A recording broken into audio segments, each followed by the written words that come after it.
हिंगोली पोलिसांची मोठी कारवाई। ऑनलाईन फसवणूक करणारी आंतरराज्यीय टोळी जेरबंद।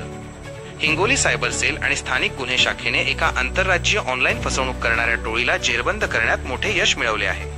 घरबसल्या पैसे कमवण्याच्या आमिषाने नागरिकांचे बँक खाते मिळवून सायबर फसवणुकीचा पैसा अवैधरित्या ट्रान्सफर करणाऱ्या या टोळीचा पर्दाफाश वसमत शहरात करण्यात आला।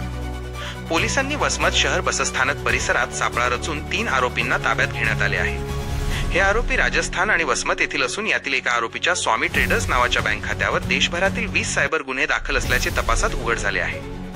या कारवाईत पोलिसांनी 2 लॅपटॉप, 1 आयपॅड, 1 मोबाईल आणि कार असा एकूण 13,01,000 रुपयांचा मुद्देमाल जप्त केला आहे। पोलीस अधीक्षक श्रीकृष्ण कोकाटे यांच्या मार्गदर्शनाखाली ही कारवाई करण्यात आली असून वसमत शहर पोलीस ठाण्यात गुन्हा दाखल करण्यात आला आहे। हिंगोली पोलीस दलाने नागरिकांना आवाहन केले आहे की कोणत्याही आमिषाला बळी पडून आपले बँक खाते कोणालाही वापरण्यासाठी देऊ नका। सायबर फसवणूक झाल्यास त्वरित राष्ट्रीय हेल्पलाईन क्रमांक 1930 किंवा 1945 वर संपर्क साधावा। या प्रकरणात आणखी आरोपी वाढण्याची शक्यता पोलिसांनी वर्तवली आहे।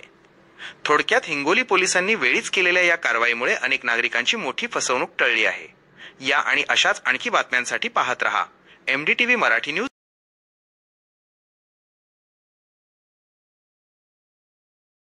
हिंगोली पोलिसांची मोठी कारवाई। ऑनलाईन फसवणूक करणारी आंतरराज्यीय टोळी जेरबंद।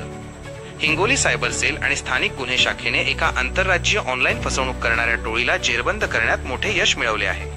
घरबसल्या पैसे कमवण्याच्या आमिषाने नागरिकांचे बँक खाते मिळवून सायबर फसवणुकीचा पैसा अवैधरित्या ट्रान्सफर करणाऱ्या या टोळीचा पर्दाफाश वसमत शहरात करण्यात आला। पोलिसांनी वसमत शहर बसस्थानक परिसरात सापळा रचून 3 आरोपींना ताब्यात घेण्यात आले आहे। हे आरोपी राजस्थान आणि वसमत येथील असून यातील एका आरोपीच्या स्वामी ट्रेडर्स नावाच्या बँक खात्यावर देशभरातील 20 सायबर गुन्हे दाखल असल्याचे तपासात उघड झाले आहे।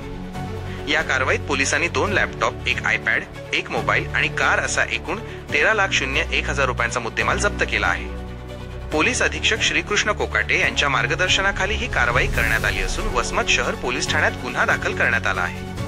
हिंगोली पोलीस दलाने नागरिकांना आवाहन केले आहे की कोणत्याही आमिषाला बळी पडून आपले बँक खाते कोणालाही वापरण्यासाठी देऊ नका। सायबर फसवणूक झाल्यास त्वरित राष्ट्रीय हेल्पलाईन क्रमांक 1930 किंवा 1945 वर संपर्क साधावा। या प्रकरणात आणखी आरोपी वाढण्याची शक्यता पोलिसांनी वर्तवली आहे। थोडक्यात हिंगोली पोलिसांनी वेळीच केलेल्या या कारवाईमुळे अनेक नागरिकांची मोठी फसवणूक टळली आहे। या आणि अशाच आणखी बातम्यांसाठी पाहत रहा MDTV मराठी न्यूज।